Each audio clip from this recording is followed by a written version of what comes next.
അനന്തരം SITയുടെ പ്രത്യേക അന്വേഷണ സംഘം യോഗം ചേരുകയാണ്. തിരുവനന്തപുരം ഈഞ്ചക്കൽ ഓഫീസിൽ യോഗം ചേരുന്നു എന്നുള്ളതാണ് വിവരം.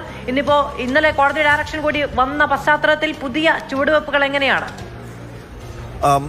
തീർച്ചയായിട്ടും. കാരണം ഇതിനകത്ത് ദേവസ്വം ബോർഡിലേക്ക് അന്വേഷണം പോകട്ടെ എന്നാണ് ഹൈക്കോടതി പറഞ്ഞിരിക്കുന്നത്. മാധു, ഇതിനകത്ത് ഈ ഉത്തരവിൽ തന്നെ അത് കൃത്യമായി പറയുന്നുണ്ട്. കാരണം ഒരു ഭാഗത്ത്, അതായത് 24-ാമത്തെ പേജിൽ ഉത്തരവിൽ ഹൈക്കോടതി എടുത്തു പറയുന്ന ഒരു കാര്യം, ഈ റെക്കോർഡ് പറയുന്നത് പോലെ, ഈ റെക്കോർഡുകൾ പരിശോധിക്കുമ്പോൾ വ്യക്തമാകുന്നത് പോലെ ദ്വാരപാലക പാളികൾ 2019 കൊണ്ടുപോയ യഥാർത്ഥ ദ്വാരപാലക പാളികളല്ല സന്നിധാനത്ത് തിരിച്ച് എത്തിയിട്ടുള്ളത് എങ്കിൽ അത് ഗുരുതരമായ കുറ്റകൃത്യമാണ് എന്ന് കോടതി നിരീക്ഷിക്കുകയും മാത്രമല്ല, അങ്ങനെ ചെയ്യുന്നതിന് പിന്നിൽ അങ്ങനെ ചെയ്യണമെങ്കിൽ, ഉണ്ണികൃഷ്ണൻ പോറ്റിക്ക് അങ്ങനെ ചെയ്യണമെങ്കിൽ അതിൽ ദേവസ്വം ബോർഡിന്റെ തന്നെ പങ്കാളിത്തം ഉറപ്പായിട്ടും ഉണ്ടാകണം എന്ന് കോടതി നിരീക്ഷിക്കുകയാണ്. അതിനൊപ്പം തന്നെ അതിന് പിന്നാലെ കോടതി ഗോപാലകൃഷ്ണൻ വേഴ്സസ് കൊച്ചിൻ ദേവസ്വം ബോർഡ് കേസിൽ 3-അംഗ ബെഞ്ച്, ഹൈക്കോടതി ബെഞ്ച് നൽകിയ ഉത്തരവും വിശദമാക്കുന്നുണ്ട്. അതായത് ഒരു ക്ഷേത്രത്തിലെ എല്ലാ ഉരുപ്പടികളുടെയും സംരക്ഷണത്തിന്റെ ഉത്തരവാദിത്വം അവിടുത്തെ ട്രസ്റ്റിനോ അല്ലെങ്കിൽ ബോർഡിനോ അല്ലെങ്കിൽ അർച്ചകാസിനോ ഒക്കെയാണ് എന്ന് പറയുന്നുണ്ട്. അങ്ങനെ അവർ സംരക്ഷിച്ചില്ലെങ്കിൽ അത് ക്രിമിനൽ കുറ്റകൃത്യമാണെന്ന് പറയുന്നുണ്ട്.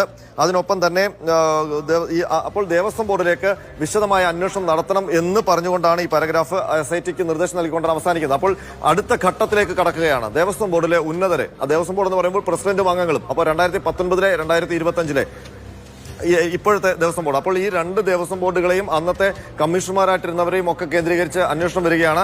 അതുമായി ബന്ധപ്പെട്ട കാര്യങ്ങൾ എങ്ങനെ പോകണം? കാരണം ദേവസ്വം ബോർഡിന്റെ തലപ്പത്തേക്ക് വരുമ്പോൾ അത് രാഷ്ട്രീയവുമായി കണക്റ്റഡ് ആയിട്ടുള്ള വ്യക്തികളാണ്. അപ്പോൾ അതിൽ മറ്റെന്തെങ്കിലും ഇടപെടൽ വരുമോ എന്നൊക്കെയുള്ള കാര്യം സംശയമുണ്ട്. അപ്പോൾ എങ്ങനെയാണ് കൃത്യമായ തെളിവുകളുടെ അടിസ്ഥാനത്തിൽ ഇവരിലേക്ക് നിയമ നടപടി കൊണ്ടുപോകുക എന്ന കാര്യം ചർച്ച ചെയ്യാൻ വേണ്ടിയിട്ടാണ് ഇപ്പോൾ SIT യോഗം ചേരുന്നത്. ഈഞ്ചക്കൽ ഓഫീസിൽ ഇപ്പോൾ H. വെങ്കടേഷ് ADGP എത്തിയിട്ടുണ്ട്. അവിടെ 2 SP മാരുമുണ്ട്, മറ്റു ഉദ്യോഗസ്ഥരുമുണ്ട്. അപ്പോൾ ഇന്നലത്തെ ഹൈക്കോടതിയുടെ ഉത്തരവ് കൂടി മുൻനിർത്തിയുള്ള യോഗമാണ് നടക്കുന്നത്. അടുത്ത പ്ലാൻ തയ്യാറാവുകയാണ് സ്വർണ്ണക്കൊള്ളിയുമായി ബന്ധപ്പെട്ട്. ഏറ്റവും പ്രധാനപ്പെട്ട കാര്യവും അത് തന്നെയാണ്. ഈ ദേവസ്വം പ്രോപ്പർട്ടികളുടെ ട്രസ്റ്റി എന്ന നിലയ്ക്ക് ദേവസ്വം ബോർഡും ആ ദേവസ്വം ബോർഡിന്റെ അപ്പോയിന്റ്മെന്റ് അതോറിറ്റി എന്ന നിലയ്ക്ക് സർക്കാരും ഈ കാര്യത്തിൽ ഉത്തരവാദിത്തമുള്ളവരാണ് എന്ന് കോടതി തന്നെ പറഞ്ഞു വെക്കുന്ന പശ്ചാത്തലത്തിൽ ഇനി അന്വേഷണം എങ്ങനെ എന്നുള്ളതാണ് നമ്മൾ ആകാംക്ഷയോടുകൂടി ഉറ്റുനോക്കുന്നത്.